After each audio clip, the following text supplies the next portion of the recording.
So far this season, we've covered why you need a sales system, how to use the sales system, the info and insights a sales system provides, and some specific features of a sales system.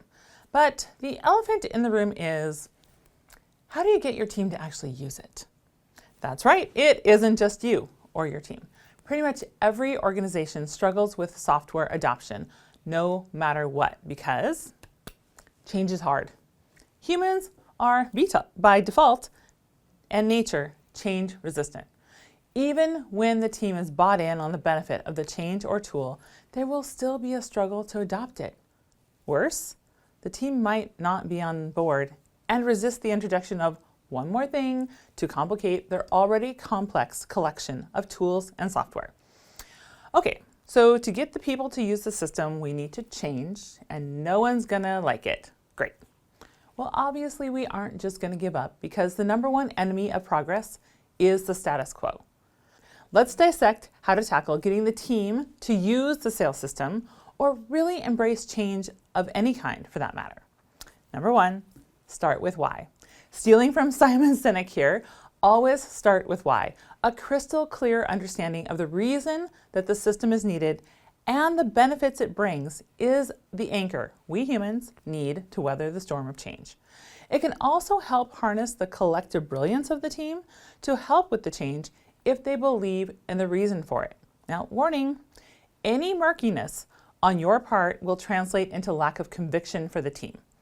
That means the leadership has to start with a clear reason before even thinking about rolling out the change. All right, next up, 2, have a plan. One of my favorite quotes about plans comes from Mike Tyson. Everyone has a plan until they get punched in the face. I also love the sentiment from Prussian military commander Helmuth von Moltke that basically says, no plan survives contact with the enemy. Now you might be confused, because I've just quoted 2 people that seem to be disparaging against plans. Actually, they help clarify what planning is about.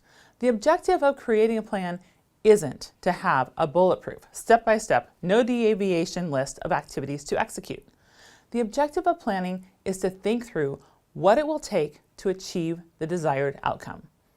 Out of that, you've got a first draft of a list of activities that need to be accomplished, but that is simply a starting point.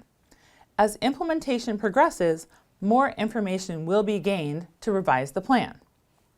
The tricky thing about planning is that you won't have all the information you need for the plan until action is taken.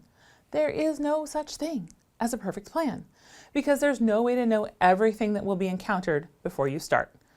But if you don't start with a plan, you have no way to keep on track to the end goal or measure progress. So plan. But understand that this step is more about the consideration than the plan that comes out of it. All right, number 3, learn, experiment, and share. Obviously, training is required for any new software system or tool. Very few people are curious enough about software to just jump in and start doing stuff. But training can't mean suffering through hours of endless videos or lecture. That is pretty much a guaranteed way to not get the team to integrate change into their routines. Researchers tell us that the best way to really learn something is to teach it. So one hack when training is to get members of the team to learn parts and then teach their colleagues. Create an environment where experimentation is possible, encouraged, and rewarded. Structure training to be interactive and collaborative. All right, number 4, indoctrinate change.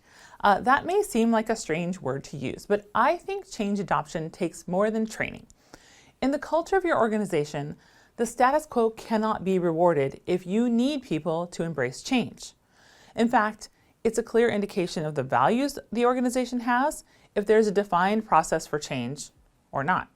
When change resistance comes up, look for signs that the status quo is being rewarded and address that issue before doubling down on more training. Okay, so now you're armed with steps to take to get your team to actually use your sales system.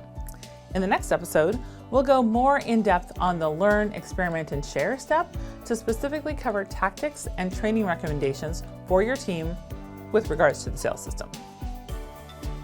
Like what you heard?